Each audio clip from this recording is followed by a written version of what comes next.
सुंदर था कि पूरी दुनिया को चौंका सकता था, लेकिन वह आदमी एक गुलाम था। उसका नाम सोलोमन था। वह इस हीरे को अपने पास ही रखना चाहता था। हाल ही में एक और मजदूर को सिर्फ चावल के दाने जितना छोटा हीरा छुपाने के लिए गोली मार दी गई थी। ऐसे में इतना बड़ा हीरा कहाँ छुपाया जाए? सोलोमन का दिल तेजी से धड़कने लगा। उसी वक्त एक जोरदार धमाका हुआ। पास की वाटर पंप मशीन फट गई। सबका ध्यान उधर चला गया। सोलोमन ने जल्दी से मौका लिया। थोड़ा झुककर हीरे को अपनी उंगलियों के बीच पैर की उंगलियों में छुपा लिया। फिर वह शौचालय जाने का बहाना बनाकर वहां से चला गया। लेकिन बागी कमांडर ने सोलोमन के हाव भाव देखकर शक कर लिया और उसका रास्ता रोक लिया। उन्होंने सोलोमन की पूरी तलाशी ली, लेकिन हीरा उसकी पैर की तलहटी के नीचे छुपा हुआ था, इसलिए कुछ नहीं मिला। थोड़ी दूर जाकर सोलोमन ने जैसे ही हीरा छुपाने की कोशिश की, एक बंदूक की नली उसकी गर्दन पर लग गई। वही कमांडर था। उसने सोलोमन का पीछा किया था। सोलोमन हीरा देने ही वाला था कि किस्मत ने फिर उसका साथ दिया। तभी सरकारी फौज ने हमला कर दिया। एक बम दोनों के पास फटा।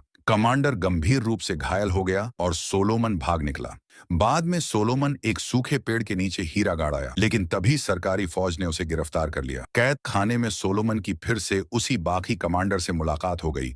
वो मरा नहीं था, उसकी आंख घायल हो गई थी। उसने सबके सामने चिल्लाकर कहा, इस लड़के के पास एक अनमोल गुलाबी हीरा है। जो इसे ढूंढेगा उसे बड़ा इनाम मिलेगा। अब सबकी नजर सोलोमन पर लालच भरी हो गई। अपनी जान बचाने के लिए सोलोमन ने हीरे से इनकार कर दिया। यहां तक कि उसने अपने सारे कपड़े उतार दिए, यह साबित करने के लिए कि उसके पास कुछ नहीं है। छोटे मोटे लोगों को तो वह चकमा दे गया, लेकिन डैनी को नहीं। डैनी एक गोरा आदमी था, लेकिन अफ्रीका में ही पैदा हुआ और पला बढ़ा था। वह हीरों की तस्करी करता था और जहां भी हीरे होते वह वहीं मिल जाता। यह बहुत खतरनाक पेशा था। एक छोटी सी गलती और जान से हाथ धो बैठते। लेकिन डैनी के पास बहुत अनुभव था। उसने अपने चालाक और होशियार तरीकों को बहुत अच्छी तरह सीख लिया था। वो न सिर्फ चोरी और लूटपाट को पहचान और रोक सकता था, बल्कि हीरे जैसी तस्करी की चीजों को बेचने में भी माहिर था। उस दिन भी डैनी ने बड़ी आसानी से हीरों का एक और बैच हासिल कर लिया। अब इन हीरों को बगल के देश में ले जाकर बेचने के लिए डैनी ने खुद को एक मैगजीन का रिपोर्टर बताया और कुछ स्थानीय चरवाहों को साथ ले लिया। हीरे को एक भेड़ की खाल के नीचे सिल दिया गया था ताकि कोई पकड़ न सके, लेकिन जिसे कभी कोई नहीं पकड़ पाया। इस बार डैनी गलती कर बैठा। जब उसे पकड़े जाने का खतरा हुआ तो डैनी को मजबूरी में अपने बॉस कटसी को बुलाना पड़ा। कटसी अफ्रीका की सबसे बड़ी भाड़े की सेना मर्सिनरी आर्मी का मुखिया था और पूरे इलाके में उसका नाम चलता था। लेकिन इस बार विरोधी इतने ताकतवर थे कि उन्होंने कटसी की भी कोई परवाह नहीं की और डैनी को सीधे जेल में डाल दिया। यहीं जेल में रहते हुए डैनी को पता चला कि सोलोमन के पास एक दुर्लभ गुलाबी हीरा है। जब उसका साथी उसे जमानत पर छुड़ाकर बाहर निकाल लाया तो डैनी ने तुरंत ये खबर अपने लोगों को दी और कहा, सोलोमन को किसी भी कीमत पर बाहर निकालो, क्योंकि डैनी जानता था कि वो गुलाबी हीरा कितना कीमती है, उससे भी ज्यादा जितना सोलोमन खुद समझता था। अगर डैनी को वो हीरा मिल जाता तो वो धनवान हो सकता था, कटसी के नियंत्रण से आजाद हो सकता था और हमेशा के लिए अफ्रीका छोड़ सकता था। आदेश देने के बाद डैनी होटल लौट। जैसे ही वह कमरे में घुसा, उसने एक चाकू से अपना दांत उखाड़ दिया। उस दांत के अंदर एक हीरा छिपा हुआ था, जिसे वह केवल आखिरी समय में ही निकालता था। इसके बाद डैनी पैसे बदलवाने के लिए बाहर चला गया। उसी समय जब डैनी के कमरे में एक आदमी चुपके से घुसा, उसके साथियों ने सोलोमन को भी जेल से छुड़ा लिया। जेल से निकलते ही उन्होंने सोलोमन को थोड़े पैसे भी दिए ताकि वह गरीबी की वजह से फिर से जेल न चला जाए। सोलोमन बहुत हैरान था, लेकिन उसने ज्यादा नहीं सोचा, क्योंकि इस समय उसका ध्यान सिर्फ अपने परिवार को ढूंढने पर था। दरअसल सोलोमन पहले एक आम मछुआरा था जो अपनी प्यारी पत्नी और 3 बच्चों के साथ जीवन बिता रहा था। हालांकि जीवन साधारण था, लेकिन शांति नहीं थी। उसका बेटा जेल बहुत संयमी, समझदार और पढ़ाई में अच्छा था। हर दिन वह समय पर उठकर 5 किलोमीटर पहाड़ी रास्ता पार करके स्कूल जाता था। लेकिन एक दिन जब सोलोमन अपने बेटे को स्कूल से लेने गया, तभी अचानक बंदूकधारी विद्रोहियों रिबल्स का एक दल आ गया। ये लोग बेहद क्रूर और निर्दयी थे। गांव में घुसते ही उन्होंने बच्चों समेत आम लोगों पर गोलियां चलानी शुरू कर दी। लेकिन जब ये लोग मारते थे तब भी उनकी आंखें नहीं झपकती थीं, जैसे इंसानियत बची ही नहीं थी। उस भगदड़ में सोलोमन ने अपनी पत्नी और बच्चों को भागने में मदद की, लेकिन उसे खुद पकड़ लिया गया। शुरू में तो उन्होंने कहा कि उसका हाथ काट दिया जाएगा, लेकिन फिर देखा कि वह ताकतवर और मजबूत है, इसीलिए उन्होंने उसे हीरे की खान में मजदूरी करने के लिए भेज दिया। यहीं से कहानी की शुरुआत वाली घटना शुरू हुई थी। दूसरी ओर पैसे बदलने के बाद डैनी एक बार बारमैखाना गया। लेकिन उसका मकसद मजे करना नहीं था, बल्कि बार के मालिक से मिलकर एक पिस्तौल मंगवाना था। इसी दौरान उसकी नजर मैटी नाम की एक सुंदर लड़की पर पड़ी। शुरू में डैनी का इरादा सिर्फ एक रात गुजारने का था, लेकिन थोड़ी बातचीत के बाद डैनी को पता चला कि मैटी एक रिपोर्टर है और उसने तुरंत यह भी समझ लिया कि डैनी हीरों की तस्करी करता है। डैनी को पत्रकारों से नफरत थी, लेकिन मैटी पीछे ही पड़ गई। वह चाहती थी कि डैनी उसे ब्लड डायमंड, रक्त हीरों के कारोबार और उसके सबसे बड़े तस्कर के बारे में जानकारी दे। हालांकि डैनी को खूबसूरत औरतें पसंद थीं, फिर भी वह किसी अजनबी रिपोर्टर को कोई भी जानकारी देने को तैयार नहीं था। जब डैनी होटल लौटा और देखा कि उसका कमरा पूरी तरह बिखरा पड़ा था, तो उसे समझ में आ गया कि उसके ही किसी साथी ने गुलाबी हीरे की खबर कर्नल कटसी को लीक कर दी थी। डैनी जानता था कि इस खूंखार जमीन पर भरोसे की कोई कीमत नहीं, फिर भी वह गुस्से से भर गया। उसी वक्त वो आदमी भी सामने आ गया जो डैनी के कमरे में घुसा था। बाहर से दोनों सामान्य बातचीत करते दिखे, लेकिन अंदर ही अंदर दोनों के इरादे अलग थे। डैनी ने तय कर लिया कि अब वह खुद जाकर कर्नल से सीधे बात करेगा और उसने गुस्से में उस आदमी के मुंह पर जोरदार मुक्का मारा। थोड़ी ही देर बाद डैनी को कर्नल के बंगले पर चाय पर बुलाया गया। कटसी, जो अफ्रीका का सबसे बड़ा भाड़े का नेता था, हीरों की तस्करी करता था और सरकार की ओर से बागियों को दबाने का काम भी करता था। यानी वो जंग से ही अमीर बन गया था। ऐसे आदमी के लिए जो सिर्फ पैसे से मतलब रखता था और सबको नीचा समझता था, एक दुर्लभ गुलाबी हीरा कैसे छोड़ा जा सकता था। इसलिए उसने डैनी को साफ साफ आदेश दिया, वो हीरा लेकर आओ। अगर लाओगे तो तुम्हारा पुराना सारा कर्ज माफ कर दूंगा। कर्नल जानता था कि डैनी अब अफ्रीका छोड़ना चाहता है। उसने जमीन से लाल मिट्टी उठाकर कहा, यही तुम्हारा घर है, तुम अफ्रीका कभी नहीं छोड़ सकते। डैनी, जो बचपन से कर्नल के साथ रहा था, उसकी क्रूरता और चालाकी को जानता था। इसलिए उसने अपना गुस्सा दबाया और सोलोमन से निपटने पर ध्यान गुलाबी हीरा खोद कर निकाल बैठा। यह हीरा इतना बड़ा और सुंदर था कि पूरी दुनिया को चौंका सकता था, लेकिन वह आदमी एक गुलाम था। उसका नाम सोलोमन था। वह इस हीरे को अपने पास ही रखना चाहता था। हाल ही में एक और मजदूर को सिर्फ चावल के दाने जितना छोटा हीरा छुपाने के लिए गोली मार दी गई थी। ऐसे में इतना बड़ा हीरा कहाँ छुपाया जाए? सोलोमन का दिल तेजी से धड़कने लगा। उसी वक्त एक जोरदार धमाका हुआ। पास की वाटर पंप मशीन फट गई। सबका ध्यान उधर चला गया। सोलोमन ने जल्दी से मौका लिया। थोड़ा झुककर हीरे को अपनी उंगलियों के बीच पैर की उंगलियों में छुपा लिया। फिर वह शौचालय जाने का बहाना बनाकर वहां से चला गया। लेकिन बागी कमांडर ने सोलोमन के हाव भाव देखकर शक कर लिया और उसका रास्ता रोक लिया। उन्होंने सोलोमन की पूरी तलाशी ली, लेकिन हीरा उसकी पैर की तलहटी के नीचे छुपा हुआ था, इसलिए कुछ नहीं मिला। थोड़ी दूर जाकर सोलोमन ने जैसे ही हीरा छुपाने की कोशिश की, एक बंदूक की नली उसकी गर्दन पर लग गई। वही कमांडर था। उसने सोलोमन का पीछा किया था। सोलोमन हीरा देने ही वाला था कि किस्मत ने फिर उसका साथ दिया। तभी सरकारी फौज ने हमला कर दिया। एक बम दोनों के पास फटा। कमांडर गंभीर रूप से घायल हो गया और सोलोमन भाग निकला।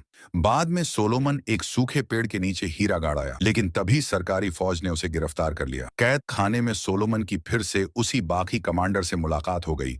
वो मरा नहीं था, उसकी आंख घायल हो गई थी। उसने सबके सामने चिल्लाकर कहा, इस लड़के के पास एक अनमोल गुलाबी हीरा है, जो इसे ढूंढेगा उसे बड़ा इनाम मिलेगा। अब सबकी नजर सोलोमन पर लालच भरी हो गई। अपनी जान बचाने के लिए सोलोमन ने हीरे से इनकार कर दिया। यहाँ तक कि उसने अपने सारे कपड़े उतार दिए, यह साबित करने के लिए कि उसके पास कुछ नहीं है। छोटे मोटे लोगों को तो वह चकमा दे गया, लेकिन डैनी को नहीं। डैनी एक गोरा आदमी था, लेकिन अफ्रीका में ही पैदा हुआ और पला बढ़ा था। वह हीरों की तस्करी करता था और जहां भी हीरे होते वह वहीं मिल जाता। यह बहुत खतरनाक पेशा था। एक छोटी सी गलती और जान से हाथ धो बैठते। लेकिन डैनी के पास बहुत अनुभव था। उसने अपने चालाक और होशियार तरीकों को बहुत अच्छी तरह सीख लिया था। वो न सिर्फ चोरी और लूटपाट को पहचान और रोक सकता था, बल्कि हीरे जैसी तस्करी की चीजों को बेचने में भी माहिर था। उस दिन भी डैनी ने बड़ी आसानी से हीरों का एक और बैच हासिल कर लिया। अब इन हीरों को बगल के देश में ले जाकर बेचने के लिए डैनी ने खुद को एक मैगजीन का रिपोर्टर बताया और कुछ स्थानीय चरवाहों को साथ ले लिया। हीरे को एक भेड़ की खाल के नीचे सिल दिया गया था ताकि कोई पकड़ न सके, लेकिन जिसे कभी कोई नहीं पकड़ पाया। इस बार डैनी गलती कर बैठा। जब उसे पकड़े जाने का खतरा हुआ तो डैनी को मजबूरी में अपने बॉस कटसी को बुलाना पड़ा। कटसी अफ्रीका की सबसे बड़ी भाड़े की सेना मर्सिनरी आर्मी का मुखिया था और पूरे इलाके में उसका नाम चलता था। लेकिन इस बार विरोधी इतने ताकतवर थे कि उन्होंने कटसी की भी कोई परवाह नहीं की और डैनी को सीधे जेल में डाल दिया। यहीं जेल में रहते हुए डैनी को पता चला कि सोलोमन के पास एक दुर्लभ गुलाबी हीरा है। जब उसका साथी उसे जमानत पर छुड़ाकर बाहर निकाल लाया तो डैनी ने तुरंत ये खबर अपने लोगों को दी और कहा, सोलोमन को किसी भी कीमत पर बाहर निकालो, क्योंकि डैनी जानता था कि वो गुलाबी हीरा कितना कीमती है, उससे भी ज्यादा जितना सोलोमन खुद समझता था। अगर डैनी को वो हीरा मिल जाता तो वो धनवान हो सकता था, कटसी के नियंत्रण से आजाद हो सकता था और हमेशा के लिए अफ्रीका छोड़ सकता था। आदेश देने के बाद डैनी होटल लौट। जैसे ही वह कमरे में घुसा, उसने एक चाकू से अपना दांत उखाड़ दिया। उस दांत के अंदर एक हीरा छिपा हुआ था, जिसे वह केवल आखिरी समय में ही निकालता था। इसके बाद डैनी पैसे बदलवाने के लिए बाहर चला गया। उसी समय जब डैनी के कमरे में एक आदमी चुपके से घुसा, उसके साथियों ने सोलोमन को भी जेल से छुड़ा लिया। जेल से निकलते ही उन्होंने सोलोमन को थोड़े पैसे भी दिए, ताकि वह गरीबी की वजह से फिर से जेल न चला जाए। सोलोमन बहुत हैरान था, लेकिन उसने ज्यादा नहीं सोचा, क्योंकि इस समय उसका ध्यान सिर्फ अपने परिवार को ढूंढने पर था। दरअसल सोलोमन पहले एक आम मछुआरा था, जो अपनी प्यारी पत्नी और 3 बच्चों के साथ जीवन बिता रहा था। हालांकि जीवन साधारण था, लेकिन शांति नहीं थी। उसका बेटा जेल बहुत संयमी, समझदार और पढ़ाई में अच्छा था। हर दिन वह समय पर उठकर 5 किलोमीटर पहाड़ी रास्ता पार करके स्कूल जाता था। लेकिन एक दिन जब सोलोमन अपने बेटे को स्कूल से लेने गया, तभी अचानक बंदूकधारी विद्रोहियों रिबल्स का एक दल आ गया। ये लोग बेहद क्रूर और निर्दयी थे। गांव में घुसते ही उन्होंने बच्चों समेत आम लोगों पर गोलियां चलानी शुरू कर दी। लेकिन जब ये लोग मारते थे, तब भी उनकी आंखें नहीं झपकती थीं,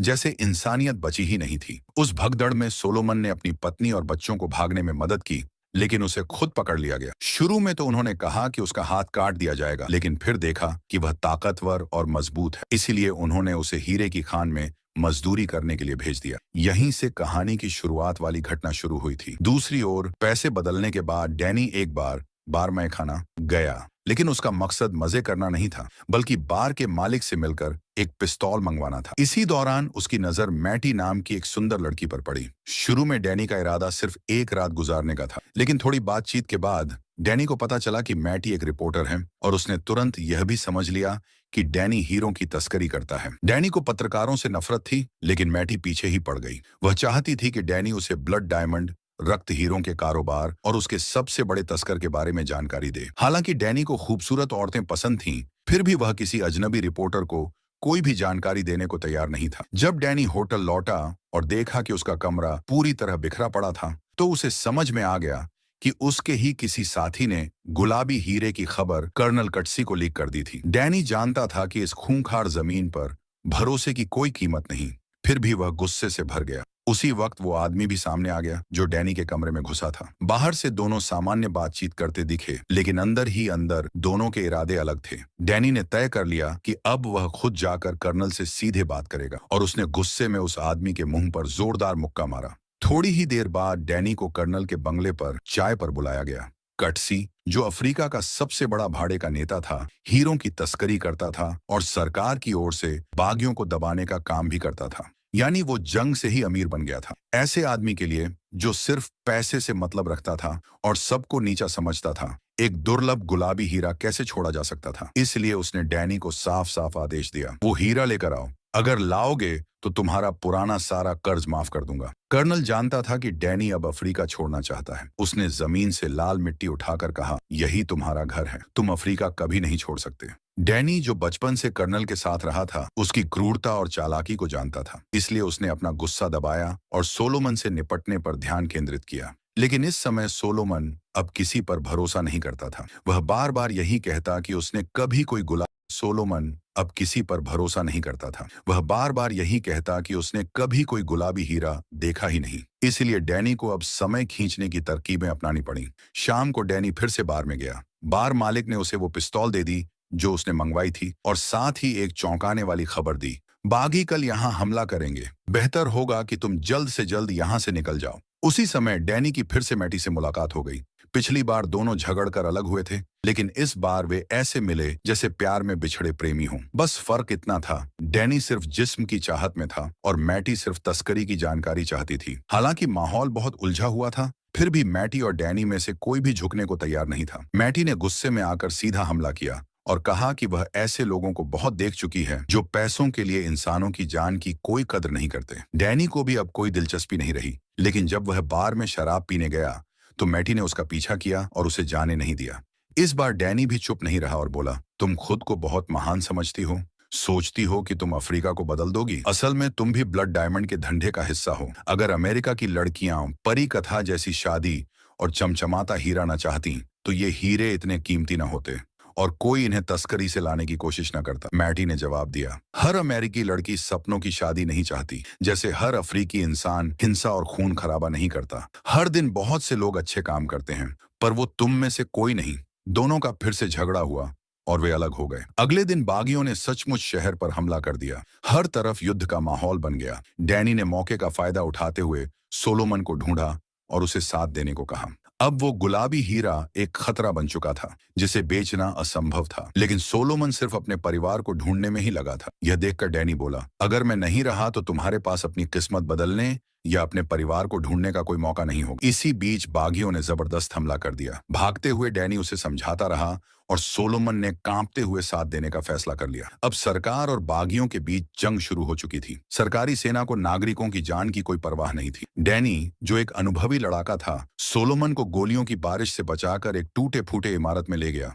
रात को अंधेरे का फायदा उठाकर वे शहर से बाहर निकलने की कोशिश करने लगे, लेकिन रास्ते पर 3 बागी सैनिक खड़े थे। डैनी ने योजना बनाई, सोलोमन बागी सैनिक बनने का नाटक करे और डैनी कैदी बनकर जाए। जब दुश्मन थोड़ा लापरवाह हुआ तो डैनी ने फुर्ती से बंदूक निकाली और तीनों को मार गिराया। उसने एक स्नाइपर राइफल उठाई और भागते दुश्मन को भी गोली मार दी। ये देख सोलोमन को पहली बार उसकी निर्दयता का अंदाजा हुआ। इसके बाद दोनों शरणार्थियों के समूह में शामिल होकर सरकार द्वारा चलाए जा रहे शिविर में पहुंचे। यहाँ डैनी की मुलाकात एक पुरुष पत्रकार से हुई और उसके जरिए उसे मैटी मिल गई। डैनी ने सौदा रखा, मैं तुम्हें हीरों की तस्करी की जानकारी दूंगा, बदले में तुम अपने यूएन संपर्कों से सोलोमन के परिवार का पता लगवाओ। डैनी जानता था हीरा पाने के लिए पहले सोलोमन का भरोसा जीतना जरूरी था। मैटी समझ गई कि डैनी उसका इस्तेमाल कर रहा है और यह भी कि सोलोमन जरूर हीरे से जुड़ा है, क्योंकि डैनी जैसा लालची आदमी किसी गरीब मछुआरे की मदद यूं ही नहीं करेगा। फिर भी एक ईमानदार रिपोर्टर होने के नाते अगर किसी की जान बचानी हो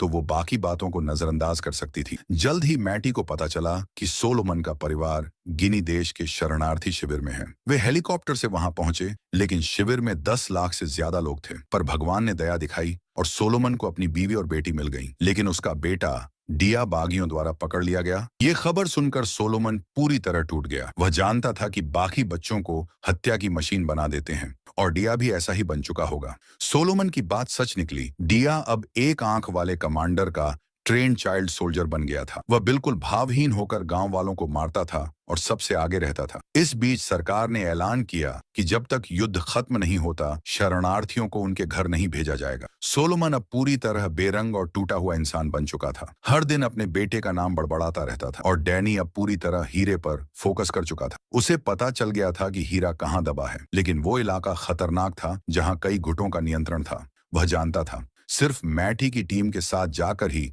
वहां पहुंचा जा सकता है। उधर मैटी बहुत परेशान थी। एक प्रतिष्ठित यूनिवर्सिटी से पढ़ी, तेज और समझदार, वो चाहती तो न्यूयॉर्क में ऐश की जिंदगी जी सकती थी, लेकिन उसमें एक तरह का दुनिया को बचाने वाला जुनून था। वो दुनिया की अन्याय को खत्म करना चाहती थी, लेकिन उसकी रिपोर्टें, लेख और तस्वीरें सिर्फ लोगों की आंखें नम करती थीं, असलियत नहीं बदलती थी। अब वो कुछ डिया बंदूक लेकर उनके सामने खड़ा हो गया, लेकिन सोलोमन ने अपने बेटे से दिल से बात की और उसका बेटा, जिसकी इंसानियत अभी पूरी तरह मरी नहीं थी, आखिरकार मान गया। पर जैसे ही पिता बेटे की मुलाकात हुई, तीनों पर फिर हमला हुआ और उन्हें भागना पड़ा। रास्ते में डैनी ने हीरा वापस मांगा और अपने साथी से पहले ही एक प्लेन मंगवाने की बात कर ली थी, लेकिन प्लेन को उतरना था सामने वाले पहाड़ की चोटी पर और वहां तक पहुंचने के लिए 10 किलोमीटर ऊंचा पहाड़ी रास्ता पार करना था। डैनी की तेज सांसें सुनकर सोलोमन ने उसे रुकने को कहा, लेकिन दुश्मन कभी भी पीछा कर सकता था, इसलिए वे तेजी से चढ़ते रहे। थोड़ी ही देर में डैनी थक कर गिर पड़ा। अब उसे यकीन हो गया कि वह ज्यादा देर तक नहीं बचेगा। उसने वह हल्का गुलाबी हीरा निकाला जिसके लिए उसने अपनी जान तक दांव पर लगा दी थी, लेकिन अब उसके पास उस हीरे का फायदा उठाने का वक्त नहीं बचा था। हालांकि उसे पता था कि लोग पैसे और दौलत के लिए जान तक दे देते हैं, लेकिन अब जब सफलता उसके इतने करीब थी तो भी उसे थोड़ा पछतावा हुआ। लेकिन फिर भी डैनी ने वह हीरा सोलोमन को दे दिया। डैनी ने सिर्फ हीरा ही नहीं दिया, बल्कि सोलोमन को मैटी का विजिटिंग कार्ड भी दिया और कहा कि जब वह राजधानी पहुंचे तो मैटी को कॉल करके मदद लेना। साथ ही उसने सोलोमन को एक बंदूक भी दी और खास तौर पर चेतावनी दी कि अपने साथी पर कभी भरोसा मत करना। तभी दुश्मन पीछे से आ पहुंचे। सोलोमन और उसके बेटे को भागने का समय देने के लिए डैनी ने अकेले ही बंदूक उठाई और लड़ाई शुरू कर दी। जब उसने देखा कि सोलोमन और उसका बेटा दूर निकल गए हैं तो उसने राहत की सांस ली। इसके बाद डैनी ने सैटेलाइट फोन से मैटी को कॉल किया और कहा कि किसी भी हाल में सोलोमन और उसके बेटे को बचा लो। शुरू में कॉल पाकर मैटी बहुत खुश हुई, लेकिन जैसे जैसे डैनी की सांसें भारी होती गईं, मैटी को कुछ गड़बड़ लगा और उसका दिल बैठ गया। इसी समय साथी का हेलीकॉप्टर डैनी के ऊपर से गुजरा, लेकिन अब डैनी को कोई पछतावा नहीं था। वह बस बोला, यह जगह कितनी खूबसूरत है, काश तुम भी यहाँ होती। उसे खुशी थी कि उसने मैटी को सच्ची कहानी बता दी ताकि वह अपने लेख में सब कुछ लिख सके।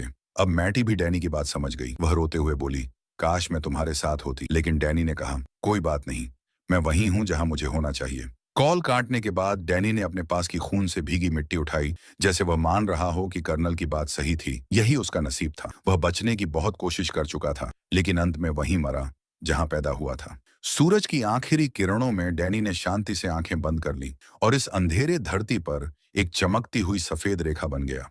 कुछ समय बाद सोलोमन ने मैटी की मदद से गुलाबी हीरा लंदन पहुंचाया। मैटी की योजना से सोलोमन का हीरा व्यापार के बड़े लोगों से समझौता हुआ। शर्त थी, वो सोलोमन के परिवार को खोजने में मदद करेंगे। आखिरकार सोलोमन का परिवार फिर से मिल गया और हीरे की सौदेबाजी को मैटी ने पूरी तरह रिकॉर्ड कर लिया।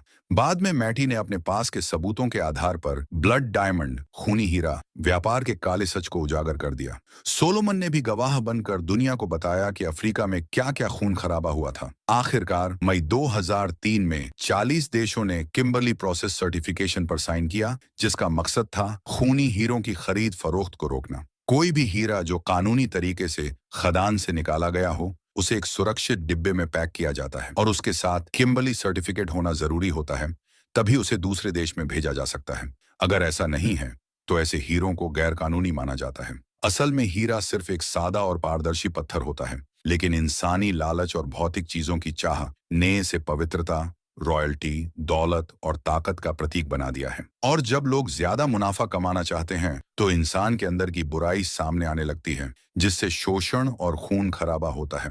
अंतर्राष्ट्रीय नियम भले ही इस गैर कानूनी व्यापार को धीमा कर दें या रोक दें, लेकिन वे इंसानी लालच को नहीं रोक सकते। लोगों को यह कहना कि इस पाप से भरी चीज को खरीदना बंद करो भी काम नहीं करता, क्योंकि इंसान के दिल में महत्वाकांक्षा, एम्बिशन नाम का जहरीला सांप छिपा होता है। जब हीरे से संतोष नहीं मिलेगा तो लोग वही लालच दूसरी चीजों में निकालेंगे, जैसे महंगी चीजें खरीदना या अनैतिक गलत कामों में लग जाना। इसलिए हमें किसी चीज का विरोध करने की जरूरत नहीं, क्योंकि वो चीज ना सही होती है न गलत। जरूरत है खुद को समझने की। हमें दुनिया के साथ अपने रिश्ते को समझना होगा। हमें अपनी इच्छाओं, अपने दिखावे और अपने जमीर, कॉन्शियंस के साथ समझौता करना होगा, क्योंकि असली खून से सना हुआ हीरा नहीं, बल्कि इंसान का लालच और उसकी कभी खत्म न होने वाली चाहत है। आज की कहानी यहीं खत्म होती है। देखने के लिए धन्यवाद। आपको यह फिल्म कैसी लगी?